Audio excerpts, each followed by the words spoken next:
Hi all. So today we will be discussing about the Jean पियाजे। ठीक है, gene पियाजे जो है ये इसके क्वेश्चंस जो है 1 से 2 क्वेश्चन आपको हमेशा मिलेंगे सीटेट में। तो यहाँ पे आज हम जीन पियाजे को जितना अच्छे से हो सकता है उतना अच्छे से डिस्क्राइब करके समझने की कोशिश करेंगे। जो जीन पियाजे हैं वो एक स्विस साइकोलॉजिस्ट थे। ठीक है, कहाँ के थे? स्विस साइकोलॉजिस्ट थे, स्विट्जरलैंड के थे ये। और इनकी जो थ्योरी है ना उसका नाम है कॉग्निटिव डेवलपमेंट, जिसको हम बोलते हैं संज्ञानात्मक विकास। ठीक है, जो जीन पियाजे है ना, इन्होंने एक चीज बोली थी कि जो बच्चा होता है वो नन्हा वैज्ञानिक होता है। क्लियर? बच्चे को खुद खोज करके अपने ज्ञान का निर्माण खुद करने दीजिए। Which has had a significant influence on education. इनकी जो कॉग्निटिव डेवलपमेंट थ्योरी है संज्ञानात्मक विकास, उसका जो शिक्षा है उस पर बहुत ज़्यादा इफेक्ट पड़ा था। ठीक है, और शिक्षा में भी किस फील्ड में? Child development and learning. ठीक है, बच्चों का जो विकास है और अधिगम, बच्चों का विकास और अधिगम में ये एक टॉपिक है। बच्चों का विकास और अधिगम किसमें? एजुकेशन में, जिसमें कॉग्निटिव डेवलपमेंट जो थ्योरी है जीन पियाजे की यानी कि संज्ञानात्मक विकास, उसका सबसे ज़्यादा इफेक्ट पड़ा है। अब है पियाजेज स्टेजेस ऑफ कॉग्निटिव डेवलपमेंट। जो पियाजे का कॉग्निटिव डेवलपमेंट है संज्ञानात्मक विकास, उसकी कुछ स्टेज होती है। पहली स्टेज है सेंसरी मोटर स्टेज। इसका जो एज ग्रुप होता है ना वो 0 से 2 साल होता है। ये चीज़ें याद रखिएगा, सीटेट कई बार मैच ऑफ द फॉलोइंग में ये चीज़ें पूछता है। इसके कैरेक्टरिस्टिक क्या है मेन? कि इनमें एक तो ऑब्जेक्ट परमानेंस होता है। ऑब्जेक्ट परमानेंस मतलब वस्तु स्थायित्व। या वस्तु स्थायित्व क्या होता है कि उनको ये चीज़ पता लग जाती है इस एज ग्रुप में। इस एज ग्रुप में भी 1.5 से 2 साल का जो बच्चा होता है उसको ये समझ आ जाता है कि चाहे वो उस ऑब्जेक्ट को छुए चाहे ना छुए, चाहे उस ऑब्जेक्ट को देखे ना देखे, लेकिन उसको ये पता होता है कि ऑब्जेक्ट घर में ही है। जैसे जब छोटा बच्चा होता है तो मम्मी पापा बोलते नहीं है चिड़िया ले गई, कबूतर ले गया। तो इस एज में बच्चे को ये समझ आ जाती है कि जो ऑब्जेक्ट है वो घर में ही प्रेजेंट है। और जो बच्चे होते हैं ना वो संसार के बारे में अपनी एक समझ जो बनाते हैं, मतलब जब वो लोगों को फील करना या पहचानना स्टार्ट करते हैं तो वो अपने सेंसेस और एक्शंस के थ्रू पहचानते हैं। उनके जितने भी सेंसरी ऑर्गन्स होते हैं, आँख नाक कान मुंह, ये सारे एक्टिवेट होते हैं और कुछ क्रियाओं को करके वो चीज़ें सीखते हैं। क्लियर? और जो एजुकेशनल इम्प्लीकेशन होता है इसका वो क्या है कि आप बच्चे को सेंसरी रिच एनवायरनमेंट प्रोवाइड करो। मतलब जो इतना छोटा बच्चा है उसको आप चीज़ों को टच करने दो। बच्चा मदर को कैसे पहचानता है? क्योंकि वो मम्मी को बार बार छू छू के देखता है, मदर की गोदी में रहता है, वो बार बार हाथ लगाता है, तो छोटा बच्चा टच फील करने लगता है। बच्चे को ऐसी एक्टिविटीज़ जो बच्चे को एक्सप्लोर करने में और बच्चे को लर्न करने में हेल्प कर सके।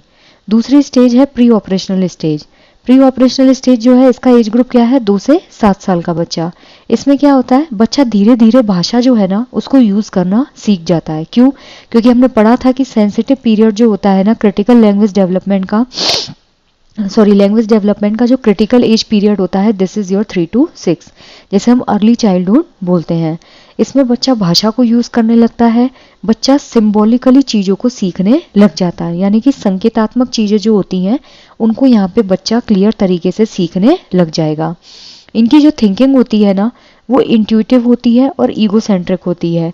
ईगोसेंट्रिक मतलब कि बच्चा ना दूसरे की जो ओपिनियन है उसको कंसीडर नहीं कर पाता है। क्यों? क्योंकि उसके अकॉर्डिंग वो जो कह रहा है ना या फिर वो सुन रहा है, जो भी चीज़ें हो रही हैं सिर्फ बच्चे के अकॉर्डिंग वही सही है। ठीक है, बच्चा दूसरे के ओपिनियन को इजीली कंसीडर नहीं कर पाता है। क्लियर? और इसी एज में बहुत सारी चीज़ें होती हैं जो भी हम अभी देखेंगे आगे कि कैसे मतलब वो उसको प्रॉब्लम इस एज में आती है। बच्चे में नार्सिज्म का गुण होता है, बच्चे में ईगोसेंट्रिसिज्म का गुण होता है, बच्चे में एनिज्म का गुण होता है। जो एनिमिज्म होता है उसमें बच्चा क्या करता है? निर्जीव चीज़ें जो होती है ना उनको सजीव मानने लगता है। क्लियर?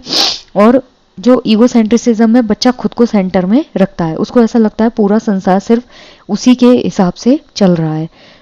और यहाँ पे क्या होता है? बच्चे के अंदर संरक्षण का अभाव होता है। संरक्षण का अभाव मतलब बच्चे को इस चीज़ का ज्ञान नहीं हो पाता है कि कोई चीज़ जो है एक लंबे बर्तन में रखी हुई है और कोई चीज़ चौड़े बर्तन में रखी हुई है और दोनों में ही इक्वल क्वांटिटी है, लेकिन उसको ये समझ होती है कि इसमें ज़्यादा है जबकि इसमें कम है, जबकि क्या है? दोनों में ही इक्वल है।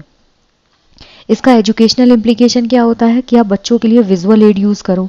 विजुअल एड मतलब जो सामने चीज़ें नहीं दिखती, स्टोरी टाइप कार्टून टाइप, वो चीज़ें यूज़ करो। बच्चे के साथ मतलब बच्चे को खेल खेल में चीज़ें समझाने की कोशिश करो। उसको अपॉर्चुनिटीज दो कि बच्चा खुद की थिंकिंग जो है उसको अच्छे से डिस्क्राइब कर सके, मतलब बच्चे के दिमाग में जो भी चल रहा है उसको एक्सेप्ट करने की कोशिश कीजिए, ठीक है। और इंट्यूटिव का मतलब क्या होता है यहाँ पे कि बच्चा चीजों को मतलब समझने की कोशिश तो करता है लेकिन बिना किसी प्रूफ या एविडेंस के। क्लियर, मतलब इनकी थिंकिंग थोड़ी सी नेव टाइप की होती है। नेव थिंकिंग क्या होती है, जिसमें बच्चे के पास कोई प्रूफ नहीं होता है कि ऐसा हो रहा है तो क्यों हो रहा है, लेकिन वो खुद के कुछ अजम्पशंस बना लेता है। क्लियर। थर्ड है कॉन्क्रीट ऑपरेशनल स्टेज। इसका जो एज ग्रुप होता है दिस इज योर 7 to 11। इसमें बच्चा लॉजिकली सोचना स्टार्ट कर देगा, मतलब इसमें नेव थिंकिंग नहीं होती है कि बच्चे के पास कोई रीजन नहीं है, बच्चा तर्क के साथ आपसे क्वेश्चंस पूछेगा।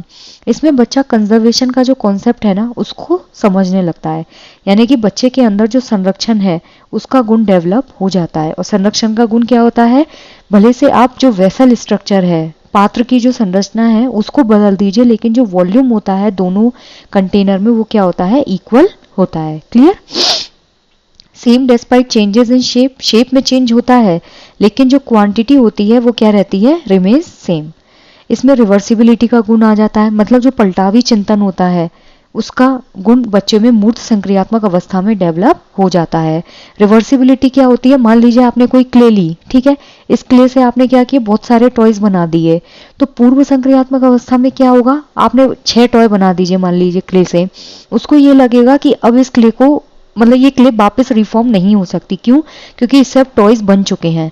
जबकि मूर्त संक्रियात्मक अवस्था में क्या होता है, बच्चे में ये समझ आ जाती है कि ये क्ले से जो टॉयज बने हैं वो वापस अपनी जो पुरानी स्ट्रक्चर है, पुराना जो क्ले का गोल गोल स्ट्रक्चर होती है उसमें ये वापस कन्वर्ट हो सकते हैं। क्लियर।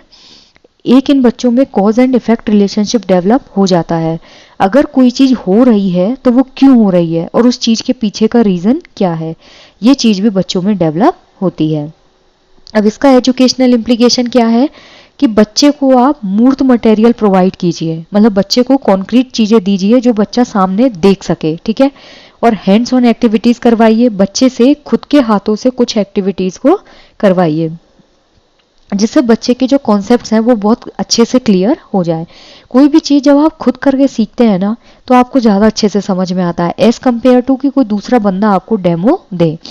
बच्चों को एनकरेज कीजिए अपनी जो थिंकिंग है उसको एक्सप्लेन करने के लिए और उसको डिस्कस करने के लिए। फोर्थ स्टेज होती है आपकी फॉर्मल ऑपरेशनल स्टेज। इसका जो एज ग्रुप होता है ना वो 12 साल या फिर इससे ऊपर का एज ग्रुप होता है। इसमें क्या होता है, बच्चे की सोचने की जो क्षमता होती है ना वो मूर्त से कहाँ शिफ्ट हो जाती है, अब अमूर्त की तरफ, ठीक है। यहाँ भी बच्चा लॉजिकली ही सोचता है लेकिन वहां कैसे सोचेगा, कॉन्क्रीट लॉजिकली, यानी कि मूर्त रूप से लॉजिकल सोचेगा, और यहाँ बच्चा अमूर्त रूप से लॉजिकल चीजें सोचेगा। चीजों को सिस्टमेटिकली अरेंज करना कि पहले छोटी चीज आएगी फिर बड़ी चीज आएगी फिर और बड़ी चीज आएगी, ये गुण बच्चे में कब आता है, जब बच्चा 12 साल से ऊपर का हो जाता है। यहाँ पे बच्चा हाइपोथेसिस डेवलप करने लग जाता है। हाइपोथेसिस मतलब अपने दिमाग में आप जैसे मान लीजिए मैथ के कुछ क्वेश्चंस होते हैं कि राम मार्केट गया, उसने 8 चॉकलेट खरीदी, 2 उसको दी, तो ये क्वेश्चंस जब छोटा बच्चा होगा ना 7 से 11 साल का, तो वो क्या करेगा, कॉपी पेन पे सॉल्व करेगा या फिर हाथ पे ऐसे कर करके सॉल्व करेगा। लेकिन इस एज का बच्चा दिमाग में ही कैलकुलेशन सॉल्व करके आंसर का जवाब दे देगा। अब यहाँ का एजुकेशनल इम्प्लीकेशन क्या है कि मतलब इसमें हम कैसे बच्चों को मोटिवेट कर सकते हैं। बच्चे को हाइपोथेटिकली और एब्स्ट्रैक्ट थिंकिंग जो होती है, यानी कि जो अमूर्त सोच है बच्चे की, और बच्चा जो दिमाग में हाइपोथेटिकल सिचुएशन सोच रहा है, उन चीजों को आप एनकरेज कीजिए किसी भी बच्चे के अंदर, जिससे प्रॉब्लम सॉल्विंग और साइंटिफिक रीजनिंग जो है उस अपॉर्चुनिटीज को और ज्यादा एनहेंस किया जा सके। मतलब बच्चे की जो वैज्ञानिक सोच है उसको आप और ज्यादा बढ़ावा दे सको और बच्चा जो प्रॉब्लम सॉल्विंग स्किल है उसमें माहिर हो सके। क्लियर। अब यहाँ पे जीन पियाजे के कुछ की कॉन्सेप्ट्स हैं। ये की कॉन्सेप्ट्स क्या है, पहला है स्कीमा। स्कीमा क्या होता है, it's a mental structure. Schema एक मानसिक संरचना होती है जिसमें हम मेमोरीज जो होती है ना उनको स्टोर करके रखते हैं। So this is basically the bundle of memories. Clear. इसमें हम क्या करते हैं, जरूरत पड़ने पर इन मेमोरीज को यूज किया जाता है।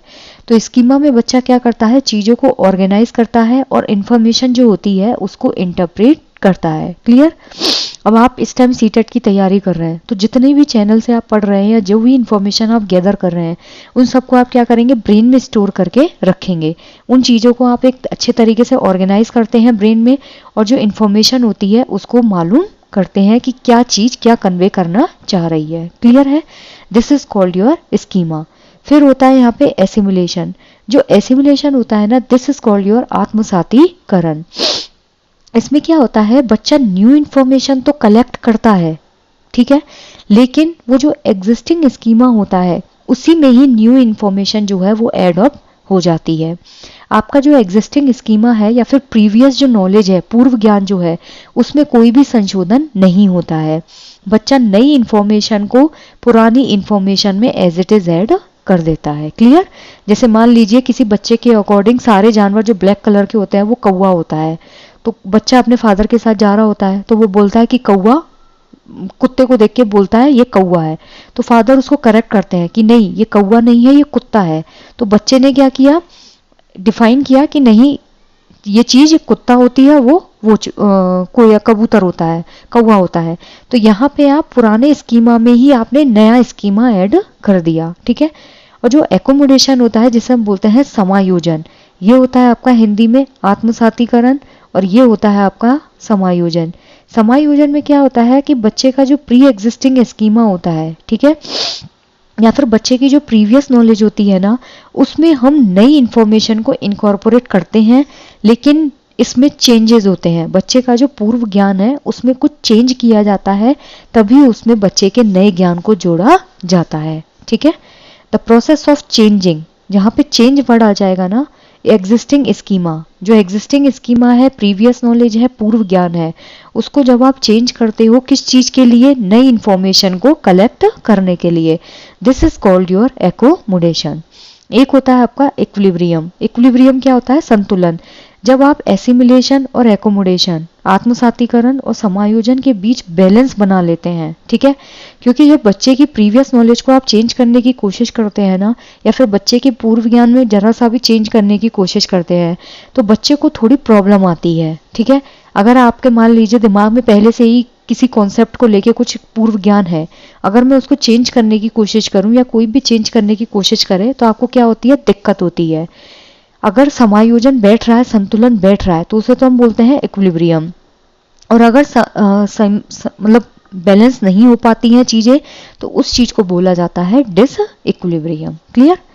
अब है यहाँ पे एजुकेशनल इम्प्लीकेशंस कि जो शिक्षा है उसमें हम जीन पियाजे की थ्योरी को कैसे यूज कर सकते हैं। पहला है एक्टिव लर्निंग। जो पियाजे हैं उन्होंने इस चीज पे बहुत फोकस किया था कि जो बच्चा होता है ना, उसको पहली बात तो आप सेंटर में रखिए, ठीक है। और बच्चा एक्टिवली इन्वॉल्व मतलब कब होगा, जब बच्चा क्लास में क्वेश्चंस पूछेगा, बच्चे को आप सिक्योर फील कराओगे, ठीक है। तो उसकी जो लर्निंग प्रोसेस है उसमें आपको बच्चे को एक्टिवेट रखना पड़ेगा। अगर बच्चा एक्टिव नहीं है तो, और अगर बच्चा आपका पैसिव है क्लास में, तो उस केस में बच्चे की जो लर्निंग है वो वहीं की वहीं अवरुद्ध हो जाएगी। दूसरा होता है डिस्कवरी लर्निंग। जो बच्चा होता है ना, वो सबसे अच्छे तरीके से और सबसे ज्यादा फास्टली तब सीखता है जब वो खोज करता है, ठीक है। कोई भी बच्चा तब ज्यादा अच्छे तरीके से सीख पाता है जब बच्चा खोज करता है और खुद अपने हाथ से किसी भी एक्टिविटी को कंप्लीट करता है। Clear? Rather than passive reception of information. Teacher जब क्लास में व्याख्यान मेथड देता है, डेमो मेथड देता है, तो उस केस में क्या होता है, बच्चा पैसिव होता है और एक्टिव कौन है, टीचर। तो ये प्रोसेस की बजाय आप बच्चे को क्या कीजिए, ब्रेनस्टॉर्मिंग कीजिए और बच्चे को सेंटर में रख के उसको एक्टिव रखिए। तो एक्टिव कब रहेगा, जब बच्चा खुद डिस्कवरी करेगा, बच्चा खुद अपने हाथ से एक्टिविटीज को परफॉर्म करेगा। थर्ड है डेवलपमेंटली अप्रोप्रिएट प्रैक्टिसेस। बच्चे के एज के हिसाब से उसको चीजें करने दीजिए। डेवलपमेंटली मतलब बच्चे का जितना विकास है उस हिसाब से चीजें करवाइए ना। मान लीजिए एक 3 साल का बच्चा है, ठीक है, 4 साल का बच्चा है, उसको अब आप साइंस के एक्सपेरिमेंट्स करवा रहे हैं, तो ये जस्टिफाइड है, नहीं है। तो टीचिंग जो होती है ना, वो उसके संज्ञानात्मक विकास जो है उस हिसाब से मैच होनी चाहिए, ठीक है। बच्चे का मान लीजिए जो कॉग्निटिव डेवलपमेंट एज ग्रुप है, बच्चे का जो विकास है दिमाग का, वो मान लीजिए 6 साल का बच्चा है, ठीक है। तो उसकी समझ अभी कितनी होगी कि छोटी छोटी चीजें जो है उनको जोड़ जोड़ के सीखे, बच्चा खुद हाथ से करके सीखे, छोटा मोटा एक्सपेरिमेंट कर ले, ठीक है।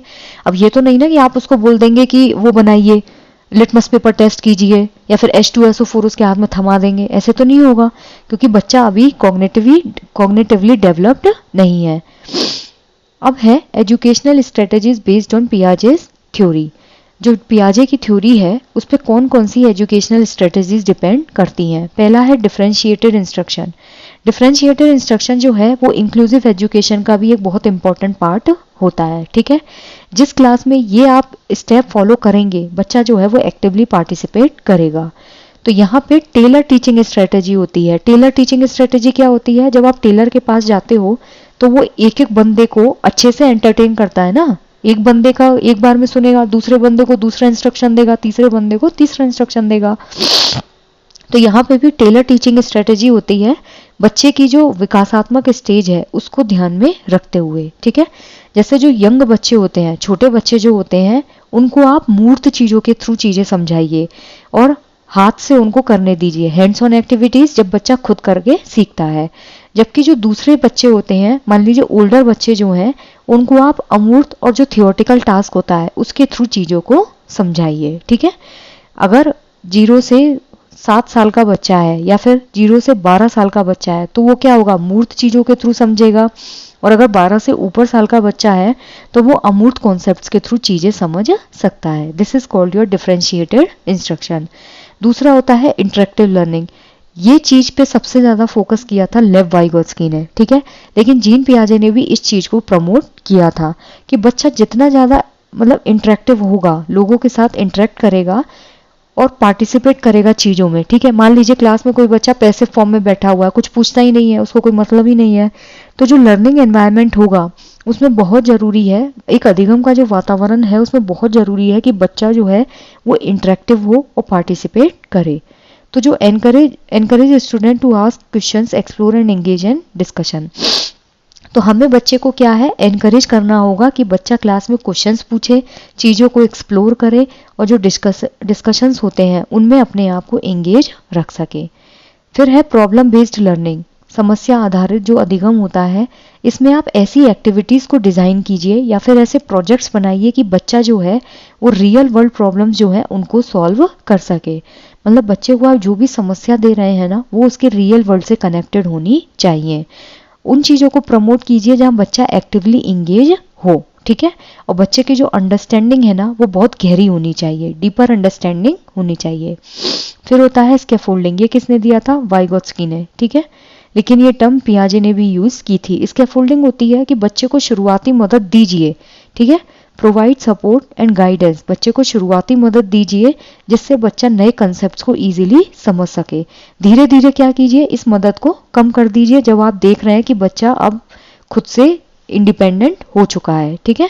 अब वो प्रोफिशिएंट है उन चीज़ों में, और इंडिपेंडेंट लर्निंग को प्रमोट करना स्टार्ट कीजिए। फिर होता है असेसमेंट टेक्निक। जो असेसमेंट टेक्निक होता है ना, एक तो इसमें फॉर्मेटिव असेसमेंट होता है और इसमें होता है आपका समेटिव असेसमेंट। तो असेसमेंट टेक्निक में हम फॉर्मेटिव असेसमेंट को प्रमोट करते हैं। क्यों? एक तो ये प्रॉपर समझ देता है और हमको गाइड करता है कि बच्चे का जो लर्निंग गैप है उसको कैसे फिल किया जा सकता है, ठीक है। इसमें कुछ ऐसे टास्क को इंक्लूड किया जाता है जो अलग अलग कॉन्टेक्स्ट के होते हैं, ठीक है। और इसको इस प्रोसेस में जो फॉर्मेटिव असेसमेंट होता है, इसमें रोट मेमोराइजेशन जो है, यानी कि रटना जो होता है, उसको बिल्कुल भी प्रमोट नहीं किया जाता। फिर है एनकरेज एक्सप्लोरेशन एंड क्यूरियोसिटी। आपको बच्चा जिस तरीके से चीज़ों को एक्सप्लोर करता है और बच्चे की जो क्यूरियोसिटी है उसको क्या करना है, एनकरेज करना है। यानी कि एक ऐसा क्लासरूम एनवायरनमेंट क्रिएट कीजिए, मतलब एक क्लास है, ठीक है, उस क्लास के अंदर आप एक ऐसा एनवायरनमेंट बनाइए जहाँ पे बच्चे की जो क्यूरियोसिटी है, मतलब उत्सुकता जो है बच्चे की, वो आप इजीली एनकरेज कर सकें। और बच्चा कितना ज़्यादा चीज़ों को एक्सप्लोर करके सीखना चाह रहा है, ठीक है। तो उतने ज़्यादा रिसोर्स और मटेरियल्स जो है बच्चे को प्रोवाइड कीजिए कि बच्चे की थिंकिंग और लर्निंग जो है वो इजीली एनहेंस हो सके। फिर है प्रमोट सोशल इंटरेक्शन। जो ग्रुप वर्क होता है वो दीजिए बच्चे को। जब आप ग्रुप वर्क देंगे तो बच्चा बहुत सारे लोगों से इंटरेक्ट करेगा। पीयर इंटरेक्शन होता है, सहपाठी इंटरेक्शन, जिसमें बच्चा अपने क्लासमेट से जो है इंटरेक्शन करता है। सोशल इंटरेक्शन जो है वो कॉग्निटिव डेवलपमेंट में एक अच्छा रोल प्ले करता है। अब है यहाँ पे जो हमने स्टेज पढ़ी थी उनके कुछ डिटेल सिम्टम है, जल्दी जल्दी देख लेते हैं। 0 से 2 साल सेंसरी मोटर स्टेज। सबसे पहला होता है इसमें रिफ्लेक्सिव एक्टिविटी, जो 0 से 1 महीने के बच्चे के बीच में होती है। इसमें बच्चा सक करता है, चीज़ों को पकड़ता है और बस स्टेयर करता रहता है। छोटा बच्चा क्या होता है, बिस्तर पे पड़ा रहता है, बस घूरता रहता है, चीज़ों को सक करता है और पकड़ने की कोशिश करता है। ठीक है। दूसरा होता है इसका प्राइमरी सर्कुलर रिएक्शन। ठीक है, ये 1 से 4 महीने का होता है, वो 0 से 1 महीने का होता है। इसमें बच्चा क्या करता है, अपनी ही बॉडी जो होती है उसको सेंटर में रखकर, मतलब खुद की बॉडी के पार्ट से कुछ कुछ एक्टिविटीज करके एंजॉय करता है, जैसे सकिंग थंब। कई बच्चे जो होते हैं वो अंगूठा चूसना स्टार्ट कर देते हैं। फिर होता है सेकेंडरी सर्कुलर रिएक्शन, ये 4 से 8 महीने की होती है। इसमें क्या होता है, आपने रेटल देखा है, झुंझुना जो होता है बच्चे का, ठीक है, बच्चा उसको क्या करता है, ऐसे ऐसे शेक करने लगता है हाथ में लेके। तो इसमें बच्चा कुछ एक्शंस ऐसे होते हैं जिनको बार बार रिपीट करता है। क्यों? क्योंकि उसको वो चीज़ें बहुत इंजॉयबल लगती हैं। ठीक है। फिर होता है आपका कोऑर्डिनेशन ऑफ सेकेंडरी स्कीमास, ये 8 से 12 महीने के बच्चे में होता है। ठीक है। इसमें बच्चा जानबूझ के कुछ ऐसे एक्शंस करता है जिससे उसको खुद को चीज़ें एंजॉय हों। इसमें क्या हो रहा था, बच्चा चीज़ें रिपीट करता है खुद के एंजॉयमेंट के लिए। इसमें वो जानबूझ के चीज़ें करता है, जैसे moving an obstacle to reach a toy. बच्चा क्या करता है, अपने खिलौने तक पहुंचने के लिए बीच में जो भी हर्डल्स होते हैं उनको हटा देता है। फिर होता है टर्शियरी सर्कुलर रिएक्शन, ये 12 से 18 महीने के बीच में होता है। इसमें बच्चा जो है चीज़ों को मैनिपुलेट करना, जो ऑब्जेक्ट हैं उनको तोड़ेगा जोड़ेगा, फेंकेगा, कुछ और करेगा, और उनको नए नए तरीके से, एक ही खिलौने को वो नए तरीके से खेलना स्टार्ट कर देगा। मान लीजिए आपने किसी बच्चे को मछली पकड़ा दी छोटी, जो फाइबर वाली आती है, तो बच्चा पहले उसके ऊपर चढ़ के खुद खेलने लग जाएगा, फिर उसको फेंकेगा, फिर कुछ करेगा। तो एक ही टॉय से वो अलग अलग तरीके से सोच के खेलने लग जाता है। Dropping objects to see different outcomes, मतलब एक ही ऑब्जेक्ट को वो अलग अलग तरीके से देखेगा कि कैसे इसका और यूज किया जा सकता है। फिर है मेंटल रिप्रेजेंटेशन, इसमें क्या होता है, 18 से 24 महीने के एज ग्रुप आता है। इसमें बच्चा जो है सिंबल्स को यूज करना स्टार्ट कर देता है, मतलब जो संकेत होते हैं। आप देखिए इस एज ग्रुप के बच्चे जो होते हैं, इनको जब मम्मी बोलती है इशारा करके कि जाओ शूज लेके आओ, तो बच्चा समझता है, वो रिस्पॉन्ड करता है। इंटरनलाइजेस रिप्रेजेंटेशन, जैसे ये बच्चा यहाँ पे इमिटेशन करने लगेगा, यानी कि अनुकरण करने लगता है। ये क्वेश्चन सीटेट ने पूछा था कि किस एज में बच्चा इमिटेशन करता है, तो सेंसरी मोटर स्टेज जो है उसमें बच्चा इमिटेशन करता है। उसका बड़ा, मतलब घर में बड़े आदमी जैसा करेंगे ना, बच्चा उसी चीज को इमिटेट करने लगेगा। ठीक है, जहां पे वो मिमिक एक्शंस कर सके। सेकेंड स्टेज है आपकी प्री ऑपरेशनल स्टेज, ये 2 से 7 साल होता है। इसमें सबसे पहला होता है आपका सिंबॉलिक फंक्शनल सब स्टेज, ये 2 से 4 साल का एज ग्रुप है। इसमें बच्चा क्या करता है, अपने आप को खेल में इस तरह से एंगेज करता है और जो ऑब्जेक्ट्स हैं उनको सिंबॉलिकली यूज करने लगता है। ठीक है, जैसे ब्लॉक्स होते हैं, छोटे बच्चे के जो ब्लॉक्स होते हैं उनको वो एक कार की तरह से यूज करने लग जाएगा। अब यहाँ पे बच्चा ईगो सेंट्रिक थिंकिंग रखता है। अभी बताया था पूर्व संक्रियात्मक अवस्था में क्या होता है, बच्चे में ईगो सेंट्रिसिज्म होता है। उसको दूसरे की जो ओपिनियंस है या पर्सपेक्टिव है, दूसरा क्या सोच रहा है, उसको एक्सेप्ट करने में बच्चे को प्रॉब्लम होती है। दूसरा होता है आपका इंट्यूटिव थॉट सब स्टेज, ये 4 से 7 साल का एज ग्रुप होता है। इसमें इस एज में क्या होगा, बच्चा इतने ज्यादा क्वेश्चंस पूछता है ना, और उसको चीज़ों को लेके इतनी ज़्यादा क्यूरियोसिटी होती है कि बच्चा हर चीज़ में क्वेश्चन पुट करता है। लाइट यहाँ क्यों है, सूरज ऐसे क्यों चमक रहा है, सूरज ऊपर क्यों है। ठीक है, और यहाँ पे क्या होता है, बच्चे के जो थॉट्स होते हैं वो इंट्यूटिव होते हैं। इंट्यूटिव मतलब कुछ प्रूव नहीं होता है इन चीज़ों का, लेकिन बच्चा नेव थ्योरी बनाता है, अपने ही अजम्पशन से कुछ भी थ्योरी बना लेता है। और यहाँ पे बच्चे की कोई भी जो लॉजिकल रीजनिंग होती है उसका इस एज ग्रुप से कोई भी लेना देना नहीं है। क्लियर? इसी एज में क्या होता है आपका एनिमिज्म होता है, निर्जीव चीज को सजीव समझना। इसी एज में ईगो सेंट्रिसिज्म होता है। इस एज में बच्चे में संरक्षण का अभाव होता है, यानी कि कंजर्वेशन जो है उसका अभाव होता है। इस एज में बच्चे में इरिवर्सिबिलिटी होती है। इरिवर्सिबिलिटी मतलब बच्चे में पलटावी चिंतन जो है उसका अभाव होता है। क्ले वाला एग्जाम्पल दिया था आपको, दैट इज इरिवर्सिबिलिटी। ठीक है, नेक्स्ट है कॉन्क्रीट ऑपरेशनल स्टेज, ये 7 से 11 साल के बच्चे होते हैं। इसके सिम्टम्स, पहला है कंजर्वेशन, बच्चा इस एज में कंजर्वेशन का गुण सीख जाता है कि जो संख्या होती है या जो क्वांटिटी होती है ना, वो दोनों ही जो वेसल है यानी कि जो बीकर है उनमें सेम है, बस क्या हुआ है शेप जो है ये लंबा बीकर है और ये चौड़ा बीकर है, सिर्फ शेप चेंज हुई है। तो ये गुण इस एज ग्रुप का बच्चा इजीली समझ जाता है कि दोनों ही बीकर में क्या है, सेम अमाउंट ऑफ क्वांटिटी है। दूसरा है क्लासिफिकेशन, बच्चा जो है चीज़ों को क्लासिफाई करना सीख जाता है। क्लासिफिकेशन मतलब बच्चे को ये समझ होती है कि फ्रूट की कैटेगरी अगर ये है तो इसमें फ्रूट्स ही फ्रूट्स आएंगे, अगर वेजिटेबल की कैटेगरी है तो इसमें से वेजिटेबल्स ही वेजिटेबल्स आएंगे। तो बच्चा चीज़ों में डिफ्रेंशिएट करना सीख जाता है, ठीक है।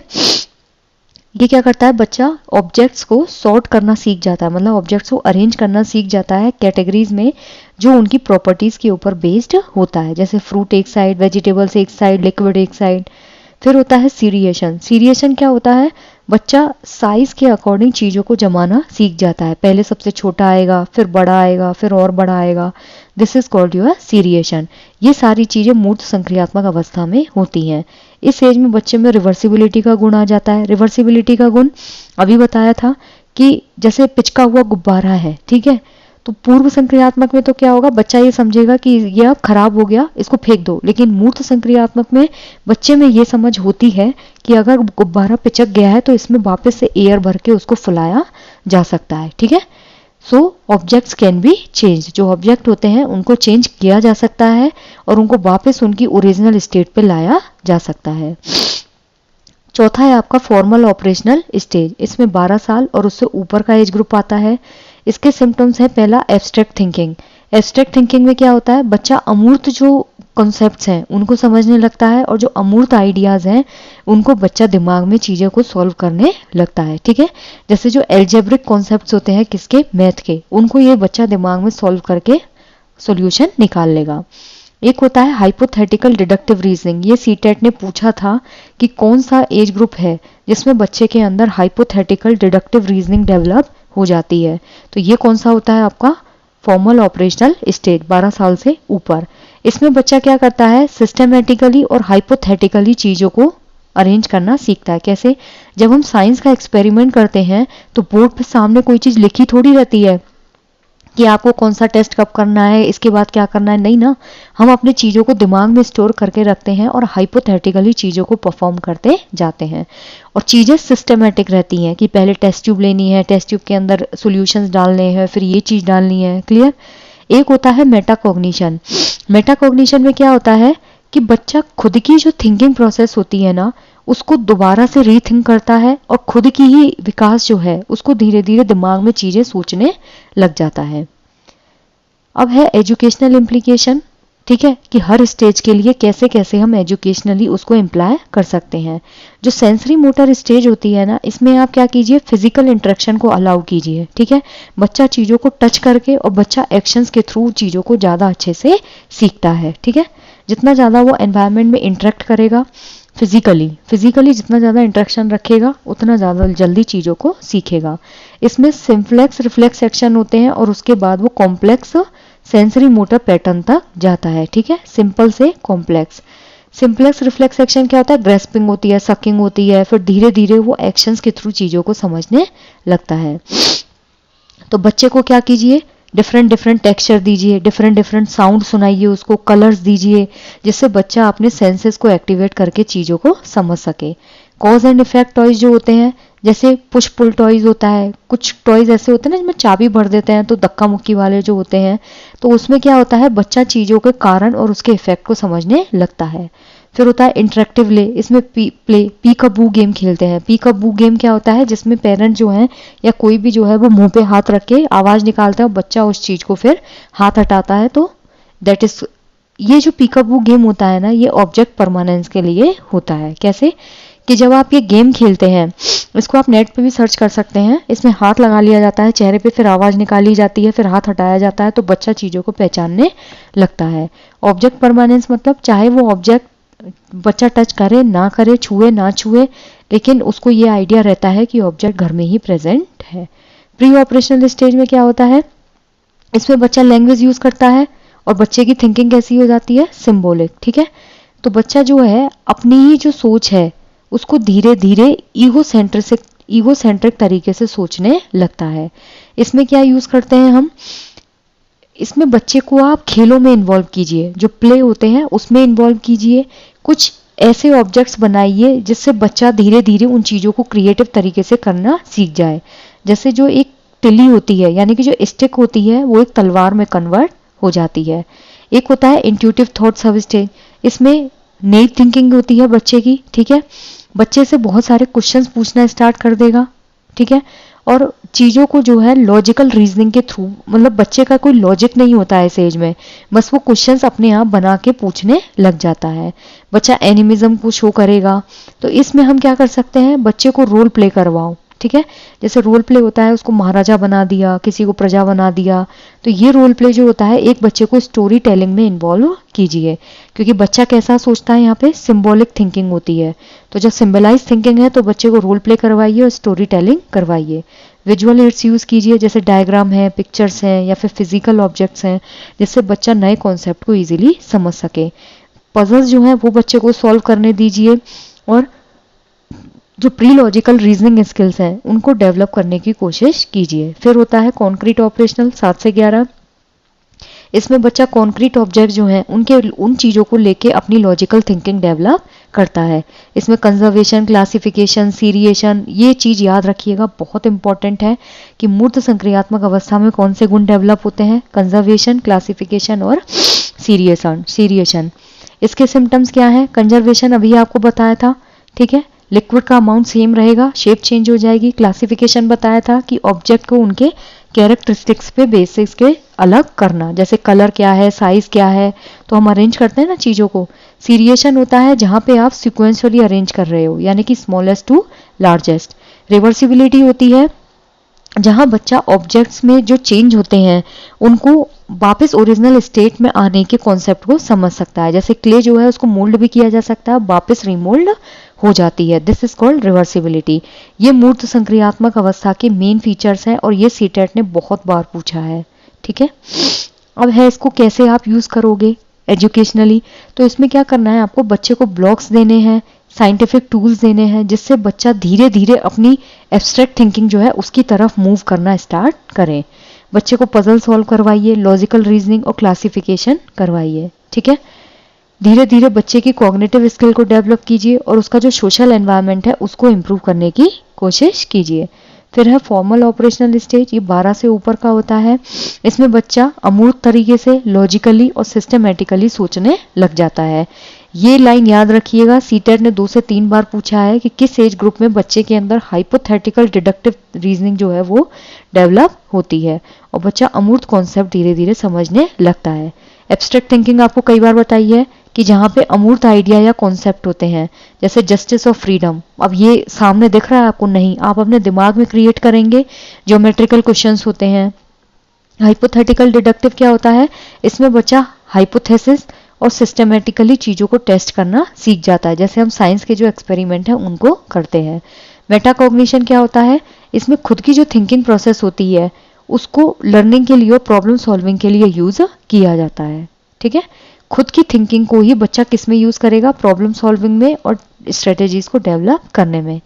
एजुकेशनल इम्प्लीकेशन क्या है, आप बच्चे को बहुत कॉम्प्लेक्स प्रॉब्लम्स दीजिए, ठीक है, और सिनेरियोज दीजिए जिसमें बच्चा अमूर्त थिंकिंग और हाइपोथेसिस जो है उसको यूज करे। बच्चे को डिबेट में इन्वॉल्व कीजिए, डिस्कशंस में इन्वॉल्व कीजिए, क्योंकि इन दोनों ही चीज़ों में बच्चा अमूर्त रूप से चीज़ों को सीखेगा। और ऐसे प्रोजेक्ट्स बनाइए जिसमें बच्चा क्रिटिकली चीज़ों को एनालाइज कर सके और रीजनिंग डेवलप कर सके। फिर है एडवांस सब्जेक्ट्स, इसमें ऐसे कॉन्सेप्ट्स को आप चीज़ों में डालिए, मतलब ऐसे कॉन्सेप्ट्स बनाइए जैसे एल्जेब्रा है, फिलॉसफी है और साइंस है, जिससे बच्चे का जो संज्ञानात्मक एबिलिटी है उसको चैलेंज किया जा सके। अब यहाँ पे कुछ क्वेश्चंस है जीन पियाजे के, वो हम देखेंगे। विच of the following best describe Piaget's concept of schema? If mental structure used to organize and interpret information, ability to solve the problems using logic, process of learning through observation, the innate reflex present at birth. अभी बताया था कि जो schema word है ये किसने दिया था, जीन पियाजे ने।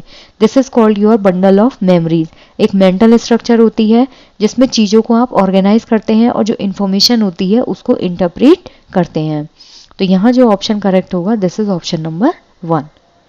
At which stage according to Piaget does a child develop the ability to understand the concept of conservation? Jean पियाजे की ऐसी कौन सी अवस्था है जिसमें बच्चे में संरक्षण का गुण जो है वो डेवलप हो जाता है? Sensory motor, pre operational, concrete और फॉर्मल। तो यहाँ क्या होगा?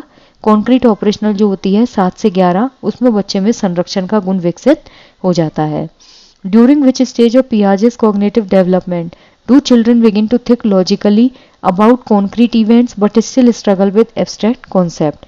यहाँ पूछा है कि जीन पियाजे की, ये क्वेश्चन सीटेट 2 से 3 बार पूछ चुका है कि जो जीन पियाजे हैं उनकी ऐसी कौन सी अवस्था होती है विकास की जिसमें बच्चा जो है वो लॉजिकली और मूर्त रूप से चीज़ों को सोचता है और देखता है, लेकिन उसको जो अमूर्त कॉन्सेप्ट होते हैं उनको समझने में दिक्कत आती है। तो ये होगा आपका मूर्त संक्रियात्मक अवस्था। इसमें बच्चा चीज़ों को मूर्त रूप से देखता है लेकिन उसको एब्स्ट्रैक्ट फॉर्म में सोचने में बच्चा प्रॉब्लम फेस करता है। अकॉर्डिंग टू पियाजे egocentrism is most characteristics of which stage? पियाजे के अकॉर्डिंग जो आत्म केंद्रितता होती है यानी कि जो ईगोसेंट्रिसिज्म होता है वो किस एज ग्रुप का मेन फीचर है? Sensory motor, pre operational, concrete और फॉर्मल ऑपरेशनल। तो जो पूर्व संक्रियात्मक अवस्था होती है 2 से 7 साल की, उसमें ईगोसेंट्रिसिज्म जो होता है वो अपने चरम पे होता है, जहां बच्चा दूसरे की ओपिनियन को एक्सेप्ट करने में प्रॉब्लम फेस करता है, मतलब करना ही नहीं चाहता है। Which process involves adjusting existing schema to incorporate new information? अब यहाँ पे ध्यान से देखिएगा क्या पूछा है, कौन सी प्रक्रिया इन्वॉल्व करती है एडजस्टिंग, यानी कि एडजस्ट करना। एग्जिस्टिंग स्कीमा मतलब प्रीवियस नॉलेज को जहाँ एडजस्ट किया जा रहा है, किसके लिए? नई इंफॉर्मेशन को इनकॉर्पोरेट करने के लिए, मतलब नई सूचना को प्रीवियस स्कीमा में चेंज करके उस चीज को ऐड किया जा रहा है। एसिमुलेशन है, एकोमोडेशन है, इक्विलिब्रियम है और ऑपरेशन है। तो जो समायोजन होता है ना, समायोजन के अंदर क्या होता है? प्रीवियस स्कीमा को क्या करते हैं हम? चेंज करते हैं या फिर एडजस्ट करते हैं नई इंफॉर्मेशन को डालने के लिए। एट वॉट एज डज पियाजे suggest children enter the formal operational stage? किस एज में जीन पियाजे ने सजेस्ट किया है कि बच्चे फॉर्मल ऑपरेशनल स्टेज में एंटर करते हैं? तो जो औपचारिक संक्रियात्मक होती है उसका एज ग्रुप होता है आपका 12 से ऊपर। So D option is correct. Next है which of the following activities would best support a child in the concrete operational stage according to पियाजे? इनमें से कौन सी ऐसी एक सिंगल एक्टिविटी है जो मूर्त संक्रियात्मक अवस्था यानी कि 7 से 11 साल का जो एज ग्रुप होता है उसमें बच्चे को पूरी तरह से सपोर्ट करेगी? Engaging in pretend play with dolls and action figures, sorting objects according to size and color, solving algebraic equations, discussing abstract concepts such as freedom and justice। यहाँ पे एज क्या दी हुई है? Concrete operational. यहाँ क्या दिया हुआ है? Abstract concept. ये क्या है? 12 से ऊपर। तो ये तो वैसे ही गलत हो गया। एल्जेब्रिक इक्वेशंस क्या होती हैं आपकी? Abstract questions. तो ये भी गलत हो गया क्योंकि ये भी 12 से ऊपर का है। जब आप डॉल के साथ और एक्शन फिगर के साथ खेलते हैं ये आपका होता है पूर्व संक्रियात्मक में 2 से 7 साल। तो यहाँ क्या होगा? जब आप ऑब्जेक्ट जो हैं उनको सॉर्टिंग करने लग जाते हैं साइज और कलर के हिसाब से। ये क्या चीज थी आपकी? क्लासिफिकेशन, मूर्त संक्रियात्मक अवस्था का मेन फीचर। नेक्स्ट है question number 8। What is the main focus of children's cognitive development during the sensory motor stage? जो संवेदी कामक अवस्था होती है उसमें मेन फोकस कौन सा है बच्चे के संज्ञानात्मक विकास का? लॉजिकल थॉट को डेवलप करना, learning through sensory experience and motor activities. जितने भी सेंसरी एक्सपीरियंस हैं और मोटर एक्टिविटीज हैं उनके थ्रू अधिगम, एब्स्ट्रैक्ट आइडियाज जो हैं उनको समझना और सिंबॉलिक प्ले में इंगेज रहना। तो यहाँ जो मेन फोकस होगा सेंसरी मोटर स्टेज का वो क्या होता है?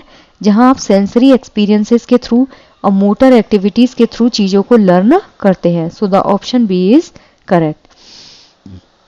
पियाजे theory is best associated with which type of development? जो पियाजे की थ्योरी है वो बेसिकली कौन सी थ्योरी है? डायरेक्ट यही पूछा है, कौन से डेवलपमेंट से वो एसोसिएटेड है? शारीरिक डेवलपमेंट, सामाजिक, संज्ञानात्मक और व्यवहारिक।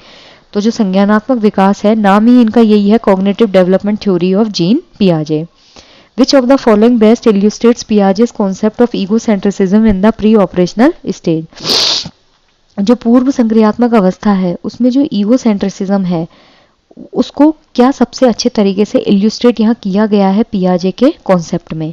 ए child is unable to understand that others can have different perspective, बिल्कुल सही बात है, यही ईगोसेंट्रिसिज्म है, जहाँ एक बच्चा जो है वो अनेबल होता है क्या चीज़ समझने में कि दूसरे जो हैं उनका भी एक डिफरेंट पर्सपेक्टिव हो सकता है। A child learns to solve problems through trial and error, नहीं, ट्रायल एंड एरर थ्योरी आपकी अलग होती है। A child begins to use logical operation in thinking, ये कहाँ होगा, मूर्त संक्रियात्मक अवस्था में। यहाँ क्या है, preoperational. A child is able to conserve quantity even when it shape changes, ये क्या गुण होता है आपका, संरक्षण का गुण, जो कि मूर्त संक्रियात्मक अवस्था का मेन गुण है। तो यहाँ क्या होगा, ऑप्शन नंबर ए। अब है which of the following best describe the term assimilation in Piaget's theory, जो आत्मसातीकरण होता है यानी कि एसिमिलेशन, वो जीन पियाजे की थ्योरी में सही तरीके से क्या है। Changing existing cognitive structure to include new information, assimilation का मतलब कभी भी नई इन्फॉर्मेशन को ऐड करने के लिए पुरानी जो इन्फॉर्मेशन है उसमें चेंज करना नहीं होता है। और यहाँ क्या है, चेंजिंग, ये क्या होगा आपका, एकोमोडेशन, ठीक है। Interpreting new experiences in terms of existing schemas, बिल्कुल सही है, जहाँ पे आप नए एक्सपीरियंस जो हैं उनको डालते हो पुराने नॉलेज में, ठीक है, आप कुछ चेंज नहीं करते हो। एक स्टेज से दूसरी स्टेज में मूव करना, ये तो विकास होता है। नई इन्फॉर्मेशन और एग्जिस्टिंग नॉलेज जो है उसके बीच में बैलेंसिंग, ये होता है आपका इक्विलिब्रियम, ठीक है। यहाँ अच्छे से समझिएगा, क्वेश्चंस बनते हैं। जहाँ नई इन्फॉर्मेशन और एग्जिस्टिंग नॉलेज में बैलेंस हो तो उसे बोला जाता है equilibrium. In which stage do children start to understand the principle of reversibility, तो जो पलटावी चिंतन है उसका गुण कौन सी एज में डेवलप होता है, sensory motor, pre operational, concrete और फॉर्मल। तो जो मूर्त संक्रियात्मक अवस्था होती है ना, इसमें बच्चे के अंदर पलटावी चिंतन विकसित हो जाता है। पलटावी मतलब आपने मान लीजिए क्ले ली, क्ले से बहुत सारे टॉयज बनाए, तो पूर्व संक्रियात्मक में तो क्या होगा, बच्चे को लगेगा अब ये वापस इसमें कन्वर्ट नहीं हो सकती, अपनी ओरिजिनल शेप में नहीं आ सकती। जबकि इसमें क्या होता है, मूर्त संक्रियात्मक में बच्चे को इस चीज का ज्ञान हो जाता है कि क्ले को वापस से रिफॉर्म किया जा सकता है। What is a major cognitive milestone that infants achieve in the sensory motor stage, मतलब बहुत बड़ा जो संज्ञानात्मक माइलस्टोन है जो इन्फेंट्स में सेंसरी मोटर स्टेज में अचीव किया जा सकता है। Symbolic thought, logical reasoning, object permanence and abstract thinking, ये क्वेश्चन याद रखिएगा, सीटेट पूछ चुका है। यहाँ ऑब्जेक्ट परमानेंस जो होता है, जो 1.5 से 2 साल के बच्चे के अंदर होता है, यानी कि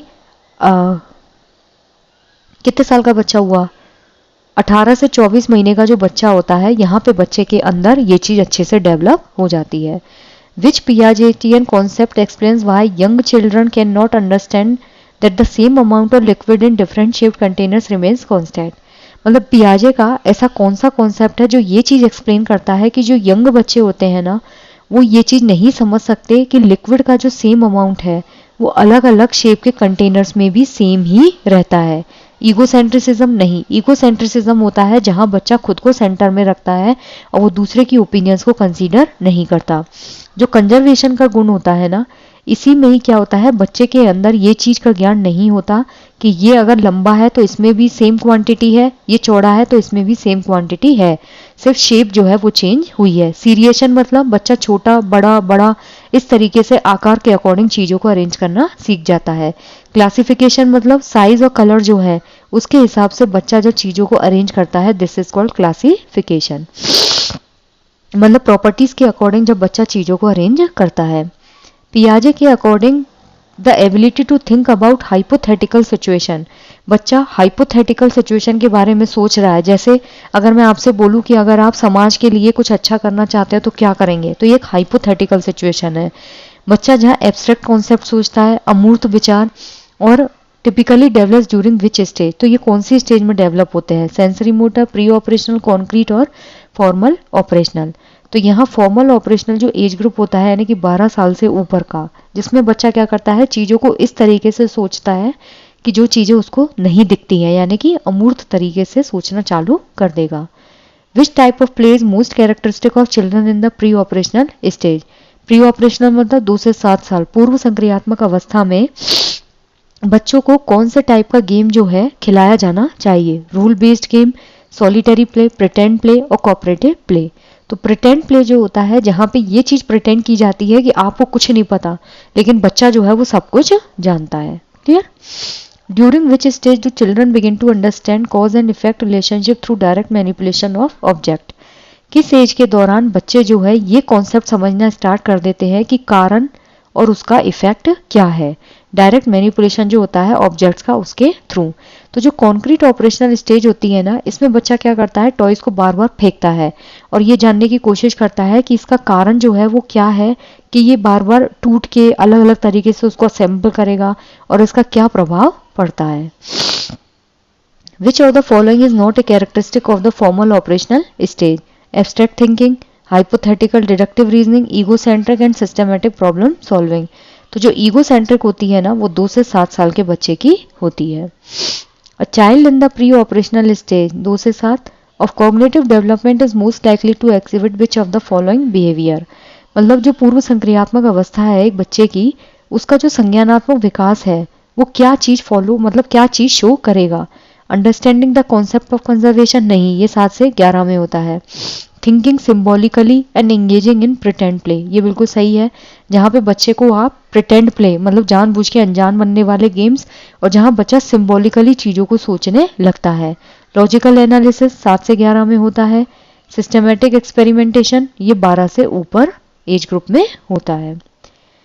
मूर्त संक्रियात्मक अवस्था में बच्चे जो होते हैं वो टिपिकली डेवलप करते हैं एक ऐसी एबिलिटी को परफॉर्म करने के लिए विच of the following cognitive task, इनमें से किस टास्क में बच्चे मूर्त संक्रियात्मक अवस्था में यूज करते हैं। एब्स्ट्रैक्ट रीजनिंग, हाइपोथेटिकल थिंकिंग ये 12 साल से ऊपर का होता है, अमूर्त संक्रियात्मक होती है। Mental manipulation of objects and logical thinking about concrete events, बिल्कुल सही बात है, यहाँ पे जो ऑब्जेक्ट्स होते हैं ना उनको मानसिक रूप से मैनिपुलेट किया जाता है, और लॉजिकल थिंकिंग यूज होती है मूर्त इवेंट्स के बारे में। कॉम्प्लेक्स ग्रामेटिकल स्ट्रक्चर ये 12 से ऊपर होता है। एब्स्ट्रैक्ट मैथमेटिकल रीजनिंग ये भी 12 से ऊपर होता है। What cognitive ability according to Piaget allow children to recognize that changing the shape of an object doesn't change in its volume? तो जो संरक्षण का गुण होता है, जहाँ पे जीन पियाजे की कॉग्निटिव एबिलिटी जो है वो बच्चे को ये समझने के लिए अलाउ करती है कि एक ऑब्जेक्ट का अगर शेप चेंज हो रहा है तो उसका वॉल्यूम कभी भी चेंज नहीं होता, वॉल्यूम दोनों में ही सेम है। Piaget believed that during the sensory motor stage a significant cognitive development is the acquisition of 0 से 2 साल का जो एज ग्रुप होता है सेंसरी मोटर स्टेज यानी कि संवेदीगामक अवस्था, उसमें जो कॉग्निटिव डेवलपमेंट है मेन वो क्या होता है, ऑब्जेक्ट परमानेंस, ठीक है, वस्तु स्थायित्व। पियाजे का जो संज्ञानात्मक विकास है उसके किस स्टेज में कैरेक्टराइजेशन होता है, development of the ability to think logically, चीजों को लॉजिकली सोचने का, एब्स्ट्रैक्ट प्रपोजिशन अमूर्त तरीके से, और हाइपोथेटिकली चीजों को अज्यूम करना। Sensory motor pre operational concrete and farmer operation, जो 12 से ऊपर साल का बच्चा होता है वो यहाँ पे क्या करेगा, एब्स्ट्रैक्ट प्रपोजिशन यानी कि अमूर्त तरीके से चीजों को सोचना स्टार्ट कर देगा। व्हाट डज पियाजे mean by the term decentration? Decentration होता है जहां पे आप किसी भी सिचुएशन को ना मल्टीपल तरीके से समझने की कोशिश करते हैं। मान लीजिए कोई सॉल्यूशन है, मान लीजिए 2+2 है या 2×2 है, अब कोई बच्चा इसको 10 तरीके से सोचने की कोशिश कर सकता है यानी कि divergent thinker. This is called decentration, मतलब सेंटर से हटके चीजों को सोचना। और ये जो टर्म लिखी हुई है ना, ability to focus only on one aspect of a situation, इसको हम बोलते हैं सेंट्रेशन, जहां बच्चा सिर्फ एक ही तरीके से केंद्रीकरण और विकेंद्रीकरण।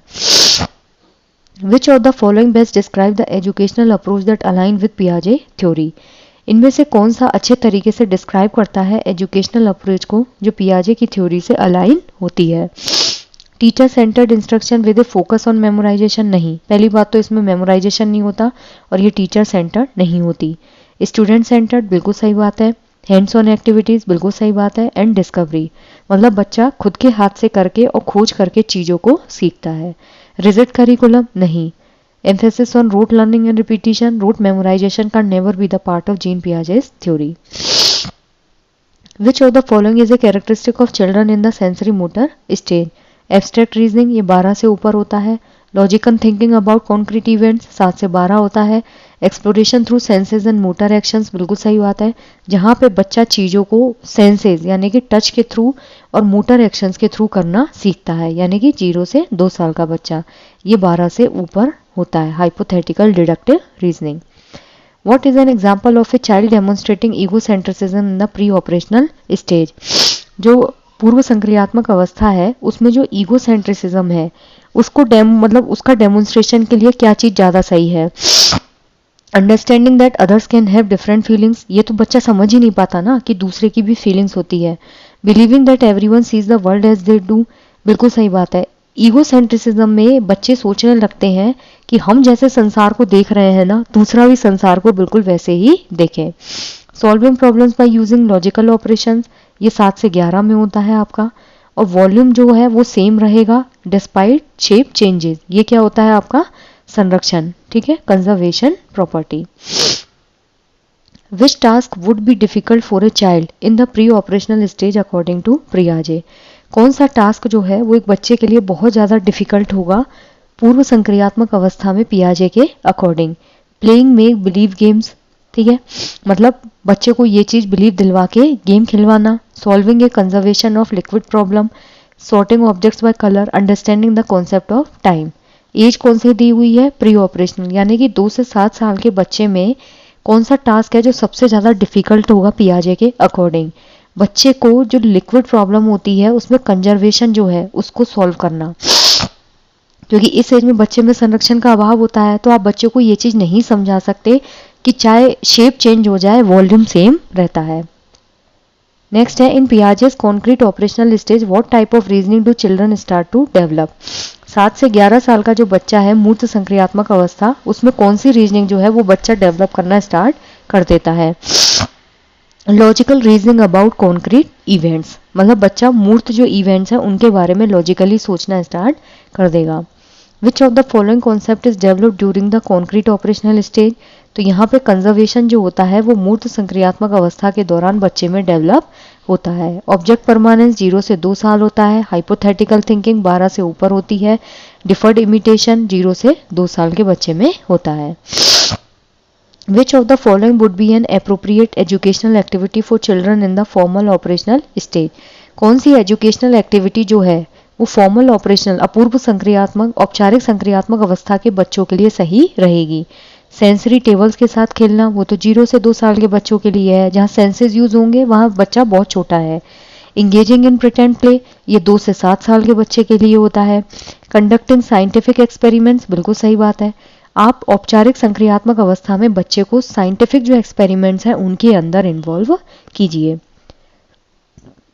Which term describe the ability to think about objects and events that are not physically present typically developed in the pre-operational stage? कौन सी टर्म जो है वो एक ऐसी एबिलिटी को डिस्क्राइब करती है जहाँ पे ऑब्जेक्ट्स और इवेंट्स जो हैं उनके बारे में सोचा जाता है लेकिन वो फिजिकली प्रेजेंट नहीं है और टिपिकली वो प्री ऑपरेशनल स्टेज के अंदर डेवलप होते हैं, यानी कि 2 से 7 साल। Concrete operational, symbolic thought, formal operational और सेंसरी मोटर इंटेलिजेंस। जो सिंबॉलिक थॉट होता है यानी कि 2 से 7 साल का बच्चा जो है वो चीज़ों को सिंबलाइज करने लग जाता है, ठीक है, सिंबॉलिक तरीके से चीज़ों को सोचने लग जाता है। What cognitive milestone marks the end of the sensory motor stage. यहाँ पूछा है कि जो सेंसरी मोटर स्टेज है यानी कि संवेदी कामुक जो अवस्था है 0 से 2 साल उसका लास्ट माइलस्टोन क्या है जहाँ पे वो एज खत्म हो जाती है। संज्ञानात्मक विकास जो है 0 से 2 साल का जिस स्टेज पे खत्म हो जाता है वो होता है आपका ऑब्जेक्ट परमानेंस। नेक्स्ट है a teacher using Piaget's theory, एक टीचर पियाजे की थ्योरी को यूज कर रहा है। Would most likely use which of the following strategy for a student in the pre operational stage, वो कौन सा ऐसी स्ट्रेटेजी है बच्चे की जिसको प्री ऑपरेशनल स्टेज में यूज करेगा, ठीक है। तो यहाँ पे होगा कि बच्चा जो है वो कॉन्क्रीट ऑब्जेक्ट जो है उनको यूज करना सीखेगा एडिशन और सब्सट्रैक्शन के लिए, ठीक है। यहाँ पे बच्चा मूर्त जो ऑब्जेक्ट्स हैं उनको जोड़ और बाकी के लिए गुना करना, मतलब जोड़ और बाकी जो है उस चीज के लिए यूज करना सीखेगा। हाइपोथेटिकल थिंकिंग तो 12 से ऊपर हो गई, साइंटिफिक कॉन्सेप्ट 12 से ऊपर हो गए, ये 0 से 2 साल का होता है, यहाँ क्या है 2 से 7, ठीक है। तो यहाँ पे बच्चे को आप मूर्त ऑब्जेक्ट्स दो। पियाजे के अकॉर्डिंग जब चिल्ड्रन प्रिटेंड प्ले में एंगेज होना शामिल कर दें तो कौन सा कॉग्निटिव डेवलपमेंट वो शो कर रहे हैं। इसका करेक्ट आंसर होता है सिंबॉलिक फंक्शन। ये चीज याद रखिएगा, प्रिटेंड प्ले हमेशा 2 से 7 साल के बच्चों में होता है, ठीक है। और इसमें क्या होता है, बच्चा सिंबॉलिक तरीके से चीज़ों को सोचना स्टार्ट कर देगा, मतलब बच्चे के अंदर सिंबोलाइज थिंकिंग डेवलप हो जाती है। Which of the following is characteristic of the formal operational stage. यहाँ क्या होगा, जब बच्चा अमूर्त तरीके से चीज़ों को सोचने लग जाता है, this is called your formal operational stage. Next है, during which Piagetian stage do children begin to use logical operation and understand the principle of conservation। तो मूर्त संक्रियात्मक अवस्था के अंदर बच्चे जो हैं वो स्टार्ट कर देते हैं लॉजिकल ऑपरेशंस को स्टार्ट करना, और संरक्षण जो है उसका गुण बच्चों में डेवलप हो जाता है। सेंट्रेशन जो है उसका जीन पियाजे की थ्योरी में क्या मीनिंग निकलता है, focusing on multiple aspects of situation, एक सिचुएशन के मल्टीपल एस्पेक्ट्स पे सोचना, तो ये क्या होता है आपका डिसेंट्रेशन। ठीक है, फोकसिंग ऑन वन एस्पेक्ट, केवल एक एस्पेक्ट पे सोचना एक सिचुएशन के, to the exclusion of others, दूसरे जो एस्पेक्ट हैं उनको दरकिनार करते हुए सिर्फ एक ही चीज को सोचना, ये होता है आपका सेंट्रेशन, जहां आप एक ही प्रॉब्लम का सिर्फ एक ही पहलू देखते हैं। Which Piagetian concept involves understanding that certain property of objects remain the same despite changes in this form। तो जो कंजर्वेशन है वही चीज है कि आपका जो शेप है वो भले से चेंज हो जाए लेकिन जो वॉल्यूम होता है वो अनचेंज्ड रहता है। जो प्री ऑपरेशनल स्टेज है उसमें बच्चे की जो थिंकिंग होती है वो किसके थ्रू डिटरमाइन होती है, तो यहाँ बच्चे के अंदर ईगोसेंट्रिसिज्म होता है और एनिमिजेटिव थिंकिंग होती है। बच्चे में क्या होता है, आत्म केंद्रितता होती है। ईगोसेंट्रिसिज्म मतलब मेरी ही ओपिनियन जो है वो सबसे इंपॉर्टेंट है। ये होता है आपका जीववाद, निर्जीव चीजों को भी सजीव समझना। और किस एज में है ये, 2 से 7 साल, pre operational stage. Logical reasoning आपकी 7 से 11, एब्स्ट्रैक्ट थिंकिंग 12 से ऊपर, सिस्टमैटिक प्रॉब्लम सॉल्विंग 12 से ऊपर। नेक्स्ट है, पियाजे की थ्योरी में किस रोल पे सबसे ज्यादा एम्फेसाइज किया जाता है संज्ञानात्मक विकास में।